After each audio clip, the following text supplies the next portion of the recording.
Oh, it is good, fellas, and hope you boys are all having a fantastic day. Today we're talking about the best abilities at every single position in Madden 25. I guess we'll call this the Endgame edition. It's been a few months since I've updated the best abilities video, and honestly, that one's on me. I wanted to do it every single month at the start of every single month. You guys know how it be. School happened, life happened, and honestly, I just forgot to update this video. And so for that, I am sorry. Going into Madden 26, this will be a video we update every single month. Do not worry on that end. And before we hop into the best abilities, we do have a few quick small things we do have to go over. First things first, you guys are currently watching this video while I am away on vacation. I'm gone the 22nd until the 31st. This is my graduation trip. I'm probably living it up somewhere in Europe right now. Either way, the endgame meta for Madden, I don't expect it to change too much. I am pre-recording this video. I don't think it's going to be too big of a deal. If anything does change, I will have it down in the comment section. But again, fellas, we're at the endgame. The meta is probably going to remain the meta. Drop a like on this video if you have not already. Subscribe if you are new. I am assuming we are on the road to 10K. Let's get there before the end of Madden 25. With that all said, let's talk about the best abilities at every single position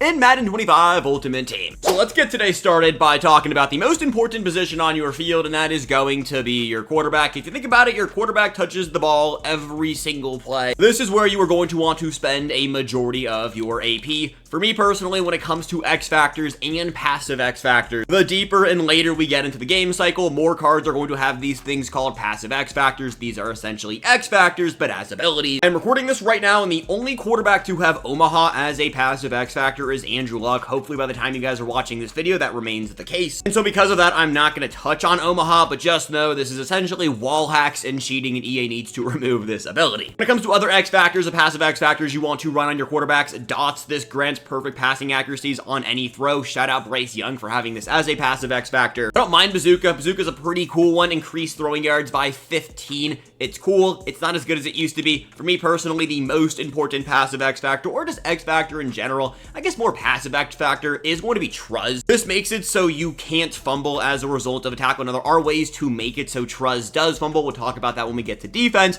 but just know Truz for me personally, and if you run around with your quarterback a lot, you are going to want to have Truz as a passive X factor. We have Escape Artist. It's nowhere near as good as it was in the older Madden. Then Fright Train is really good, but this is more of a running back ability. When it comes to your stock abilities, right here is a passive X factor. Truz, Master Tack, Backyard QB, or Hot Route Master. I think Master Tack is the best of the additional Hot Route abilities. If you can run Master Tack on your quarterback, I would highly recommend it. We are getting to the point of the game where most quarterbacks should have a discounted Master Tactician. Make sure you guys are tossing that on. When it comes to your 1 AP abilities, Gift Wrap is going to be the go-to option. Higher chances to complete passes to uncovered targets. Then for the other abilities, Gunslinger grants faster passing speeds. If you've played Madden at all, I am sure you know exactly what Gunslinger is. It makes it so your balls are thrown faster. Also like Pass Lead Elite. Increased throw power when leading bullet passes. We have this new passing mechanic in Madden 25. Pass Lead Elite is elite. See what I did there with the new feature. Last one I have for quarterbacks is going to be Set Feet Lead. Increased throw power when leading bullets with set feet. It's basically Pass Feet Elite, but you have to have your feet set. Of course, depending on how you play, like a roaming Deadeye or an inside Deadeye, those are also good abilities, but the ones that I named, those are the big 5 to 6 abilities you're going to want to run on your QBs. Let's talk running backs now, because running backs this year have been so unbelievably gross. Before we talk running backs, I do want to bring up one ability, and that is Tank. I'm not going to talk about Tank for every single skill position, but if you can run Tank on every single skill position you have on your field,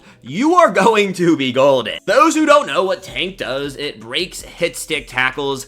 It's a little bit cheesy. By far my favorite ability I have used all year. It just makes it so you can have some ridiculous runs, and it's good on running backs, wide receivers, and tight ends. When it comes to running backs specifically, and we're talking passive X factors right here, first up we have Freight Train. Increased chance to break the next tackle attempt. You're breaking that next tackle attempt basically every single time. And then the other running back ability is the reason why all-star athlete Derrick Henry has been so good. Angry Runs, higher chance to win interaction versus the first defender. You win that first interaction basically every single time. You can run Angry Runs on some wide receivers. I don't think it's nearly as good as running it on a running back, so we're not going to talk about it when it comes to wide receivers. Other abilities on running backs, I don't mind. Evasive, Bruiser is pretty solid. I'm a big fan of Human Joystick, quicker turning and change of directions, especially if you're using one of those smaller backs, which the meta this year has been the bigger, heavier backs. But if for whatever reason you like to use the smaller backs, Human Joystick is pretty solid. I like Bulldozer, and then I do like Wrecking Ball. It might just be because I've been using Derrick Henry for so long, but it's been really good. I'm going to combine the tight ends and the wide receivers because the abilities you need to be using are basically the same, except for tight ends. If you want to use a run blocking tight end, use run blocking abilities. My personal favorite is honorary lineman. You can also run that on wide receivers. I just don't think it's necessarily the most important thing. When it comes to passive X factors or just normal X factors, the most important one for me, only a few players have it right now, Vanguard. This gives you dominant win impact blocks.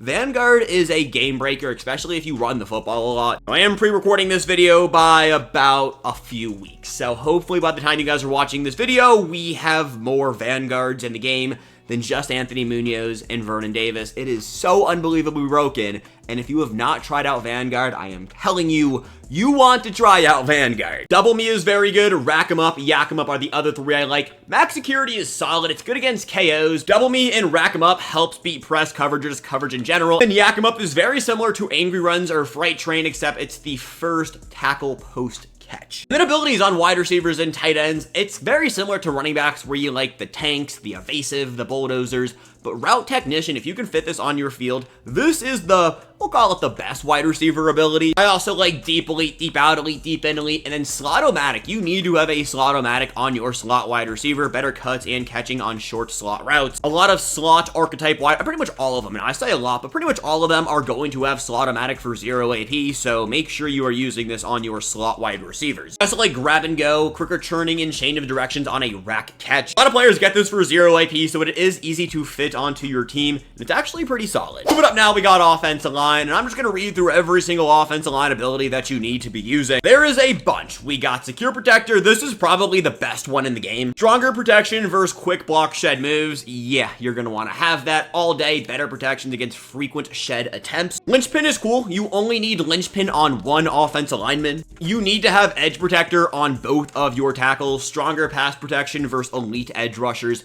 Edge threat elite, edge threat. This is the counter to it. Post up is good, but I would really only run post up on your guards, dominant when engaged in double teams. This is good to stopping colossuses, which we will touch on here in a second. Identifier highlights the defender your opponent is controlling. Very similar to linchpin. It is good, but only one offensive lineman needs it on your team, and then we already talked about all day. Threat detector is in a similar grouping to Omaha and film study, which we will talk about here next. It highlights the blitzers during pre-play on 3rd and 4th downs. Those are your key downs. This ability needs to be removed, but since it's here, you should use it. Nasty Streak is also good. I like to run Nasty Streak on my guards, dominant impact blocks against DBs and linebackers. You can also run it on your tackles, especially if you run the football a lot. And then last but not least, we got Pass Protector, Run Protector, Quick Block Sheds versus Pass and the Run. And then we have Omniscient, which is going to highlight the user's defenders on 3rd and 4th down. It could be in the similar realm of like, this could be considered cheating in other games. Before I forget, I do want to talk about a kicker ability. Clutch Kicker is the best kicker ability in the entire game. It's going to give you the immunity to icing at the end of the game. Run Clutch Kicker over any of the other kicking abilities. Trust me, you will thank me later when you make your iced field goals. Let's talk defense right now, and off rip, I just want to mention the ability Film Study. You can run this on any player you want. It is going to show you the plays your opponent is running after they run them for 2 to 3 times.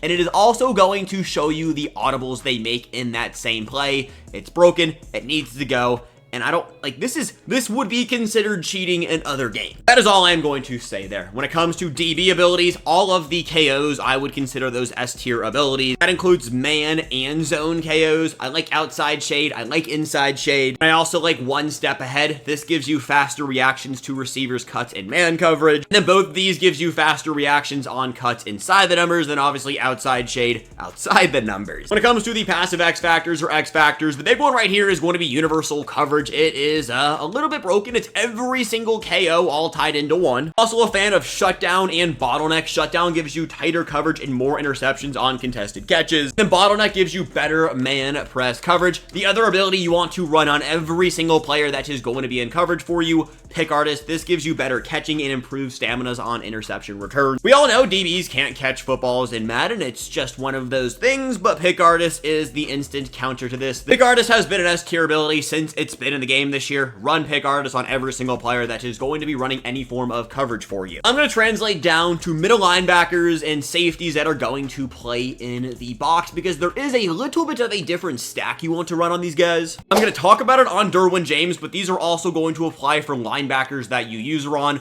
right off rip, Avalanche. Downhill hit sticks force more fumbles. I'm telling you, you force more fumbles with Avalanche. I don't think you need to run flat zone KO as a requirement, but mid zone KO on your linebackers and your safeties that are playing in the box, you need to have this on there, as well as Lurk Artist, improved spectacular picks for lurking defenders. You don't need to have this on your linebackers for them to animate, which is different from years past of Madden, but it just makes them so much better. Now we have the tackling ability. Secure Tackler is one that you are going to want to run. Tackle Supreme, decrease fake out chances and better conservative tackles. Secure Tackler, higher success rate on conservative tackles. We have all faced the tanks. We have all faced the jukeboxes. Secure Tackler makes it so that is more of a reality to bring your defenders down. And then Enforcer, guaranteed tackle after hit-staking ball carriers. This is the counter to Tank. If you pair an Enforcer with an Avalanche, you are going to create havoc. I also don't hate the idea of running Pick Artist on your user linebackers. Hip Drill is cool, Deflator is cool. All of the tackling abilities for the most part are pretty solid. Enforcer Supreme is also very good. It's basically Enforcer just a little bit better. It's gonna grant unbreakable, demoralizing hit sticks. If you can run all of those, I would do it because, well, you are going to force more fumbles and counter Tank, which is a little bit cheesy this year. Let's talk defensive ends now. These are also going to go for outside linebackers that are coming off the edge for you. First up, we got the passive X factors.